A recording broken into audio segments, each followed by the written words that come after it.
Hey there, deep diving friend. So we're tackling a big one today. Noam Chomsky's Who Rules the World? It's a doozy. Yeah, you and I are about to get up close and personal with some seriously thought-provoking ideas about, well, Yeah. who really pulls the strings on the world stage, you know? Mm-hmm. You ready to jump in?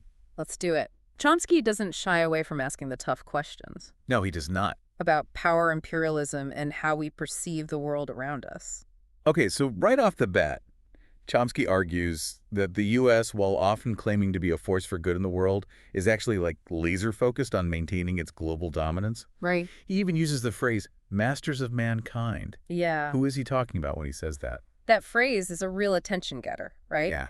Chomsky uses it to describe the small group of powerful actors. Okay. Think corporations, political elites, the military-industrial complex, Okay. whose interests, he argues, really shape U.S. foreign policy. And it's not always pretty. And it's not always pretty, no. Yeah. And he backs it up with some intense historical examples. I mean, Right. take the 1965 Indonesian coup. Yeah. The U.S. supported the overthrow of a democratically elected leader, Right. which led to a horrific massacre. Mm-hmm.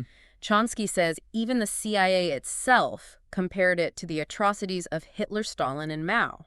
Wow. It's a lot to take in. Yeah, and what's even more disturbing is how this event was portrayed in the U.S. media at the time. Right. They celebrated it as a gleam of light in Asia. Oh my gosh. This really highlights a crucial point Chomsky makes throughout the book. Okay. There's often a huge disconnect between public perception, Yeah. often shaped by what he calls manufactured consent, Right. and the reality of what's happening behind the scenes. Manufactured consent. Yeah. So basically, Chomsky's saying that public opinion can be manipulated to support policies that benefit those masters of mankind, Okay. even if it means going against the actual interests of everyday people. You got it.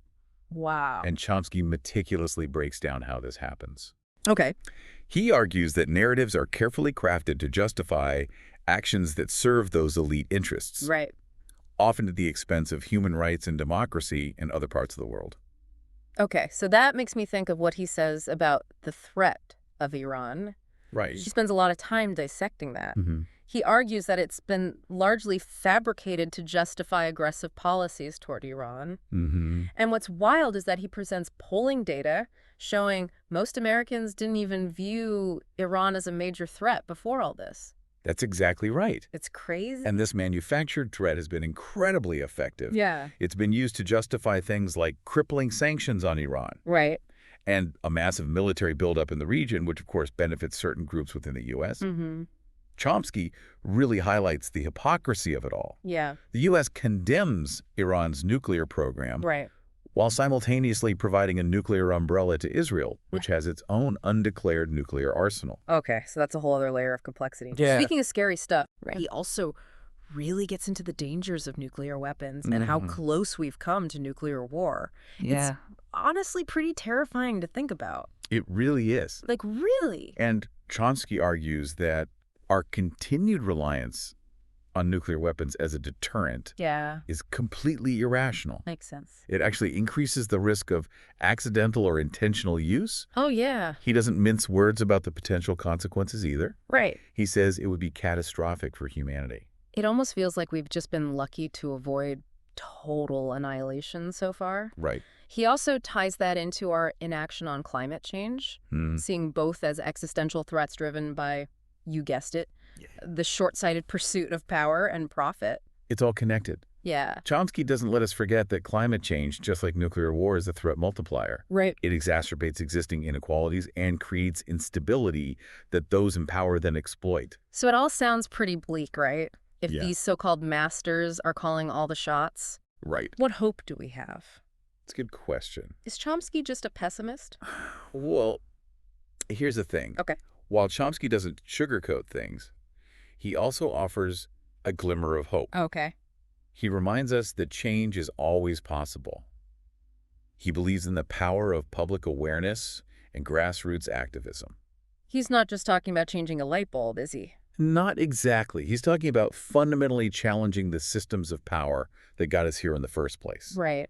He points to historical examples like the Magna Carta, Okay. which, while it started as a power struggle between the king and his barons, Right. ultimately helped pave the way for greater rights and freedoms for ordinary people. So those rights weren't just handed out, they were fought for. Yeah. What does that look like in our modern context? It means being vigilant Okay. and recognizing that power concedes nothing without a demand. Mm. It means holding those in power accountable, Yeah. whether it's through protest journalism, legal challenges, or simply engaging in informed debate. I think a lot of people can relate to that feeling of being overwhelmed, Right. like they don't have the power to change anything. I hear that. Yeah. But Chomsky argues that we can't afford to be passive observers. Okay. He points out how economic inequality has actually eroded democratic ideals. Right. Concentrating wealth in the hands of a few has given them a disproportionate amount of influence over politics, policies, and even the information we consume. He calls that inverted totalitarianism, Yeah. where the structures of democracy might appear to be in place, Right. but the real power lies elsewhere. Exactly. It's kind of chilling, honestly. It is. Yeah. And this isn't just limited to the halls of government. Right. Chomsky argues that multinational corporations wield immense power on a global scale. Yeah. These entities, often driven by profit above all else, have a tremendous influence on our lives. So he's saying it's not just about electing the right leaders. Right. We have to be aware of these larger systems and forces that shape the world. Exactly. And that's where critical thinking comes in. Chomsky constantly encourages us to question everything, Right. to not accept things at face value, Yeah. especially when it comes to the information we are bombarded with on a daily basis. That reminds me of what he says about the media. Yeah. He's not a fan, is he? Let's just say he's highly critical Okay. of how the media often serves as a megaphone for those in power Right. rather than holding them accountable. Mm-hmm. They get caught up in sensationalism Yeah. and often fail to provide the context necessary to truly understand complex issues. So if those in power are controlling the narrative, how do we break free? Chomsky argues that we have to be active consumers of information. Okay. That means seeking out diverse perspectives, Right. questioning the motives behind the information we consume, and engaging in critical dialogue with others. Yeah. It's about connecting the dots ourselves. Easier said than done. Right. Where do we even begin? It starts with awareness. Yeah. Understanding how these systems operate is the first step. Okay. Then it's about finding your own way to challenge those systems. Mm-hmm. That might look like supporting independent journalism, Okay. getting involved in local activism, or even just having those difficult conversations with friends and family. So small actions can have a ripple effect. Absolutely. Chomsky is a firm believer that change happens from the bottom up. Okay. Every single person has the potential to make a difference. So it's about reclaiming that sense of agency, right? Yes. Not just feeling powerless in the face of these huge, complex systems. Exactly. And part of that is recognizing that we're not alone. Okay. Chomsky talks a lot about the importance of international solidarity. Right. People around the world are facing these same struggles. Yeah. And there's power in uniting to demand change. It's like that saying, another world is possible. Precisely. Yeah. And Chomsky believes that change often starts with a shift in consciousness. Okay. It's about imagining a different future, a more just equitable and sustainable world, Mm-hmm. and then working actively to create it. That's a really powerful message. It is. But how do we do that in a world that often feels designed to keep us divided and distracted? That's where Chomsky's analysis of propaganda comes in. Okay. He's not talking about some cartoonish villain twisting their mustache. Right. He's talking about subtle and pervasive ways that those in power shape our beliefs and actions. Okay, give me an example. What kind of propaganda? Well, take something as seemingly innocuous as the names given to military operations. Okay. Remember Operation Geronimo, Yeah. the mission to kill Osama bin Laden, Yeah, I remember that. using the name of a Native American leader who resisted colonial oppression to designate an operation to kill a supposed terrorist. Wow. Sparked outrage among many indigenous groups. Right. They saw it as equating their struggles for freedom and self-determination with terrorism. Wow, I never thought about it like that. And that's exactly Chomsky's point. Right. This seemingly small detail reveals a deeply ingrained disregard for the experiences and perspectives of those who have been historically marginalized. Mm-hmm. It's about how language itself can be used to reinforce existing power structures. It's like they say, history is written by the victors. Exactly. And Chomsky encourages us to dig deeper, Okay. to question those narratives that have been presented to us as truth, Hmm. He wants us to uncover the stories that have been silenced or distorted. So how do we do that? Yeah. Where do we even begin to unravel those narratives? Chomsky provides us with a framework for understanding how these systems operate. Okay. He wants us to be aware of the ways in which propaganda manifests Right. through the media we consume, Right. the language we use, the policies that are enacted, even the history we are taught. It feels like a lot to be aware of. It is.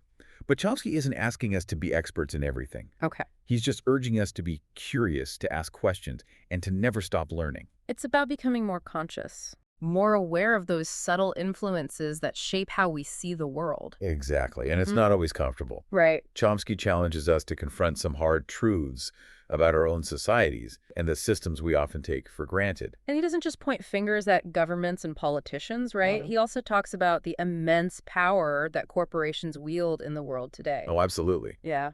Chomsky argues that multinational corporations, with their relentless pursuit of profit, Right. often prioritize their bottom line over the well-being of people and even the planet itself. It's like they're these massive entities operating outside the bounds of traditional power structures. Yeah. He gives the example of the pharmaceutical industry, how they've been able to basically dictate the prices of life-saving drugs. Right. It's insane. It's the perfect example of what Chomsky's talking about. Right. He'd argue that this drive for profit has led to a system where essential medicines are treated as commodities, Right. and the health needs of millions are held hostage to corporate greed. It's easy to feel powerless when you think about these huge systems, whether it's big pharma or the military-industrial complex. Sure. Does Chomsky offer any solutions? He would say the solution isn't a magic bullet, Right. but rather a process of ongoing engagement and resistance. Okay. He encourages us to think about the specific systems of power that operate in our own lives and communities and to find ways to challenge them.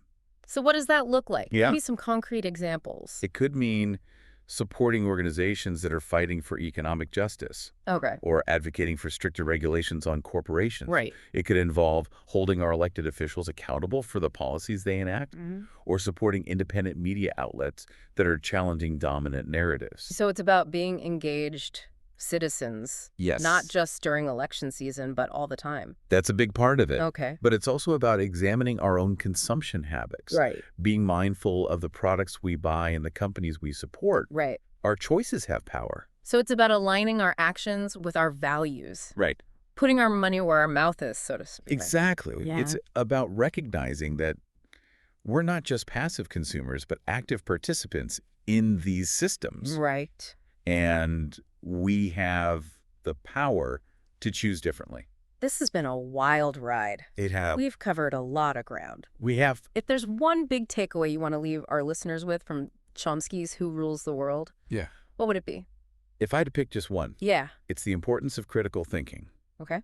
Chomsky's work is a masterclass in questioning everything, Right. in not accepting things at face value, and in digging deeper to understand the structures of power that shape our world. It's about recognizing that the narratives we're often presented with aren't always the full story. Right. Yeah. There are always hidden agendas, power dynamics, and alternative perspectives to consider. Precisely. And once you start to see the world through that lens, Mhm. it's impossible to go back. Wow. It's both empowering and unsettling.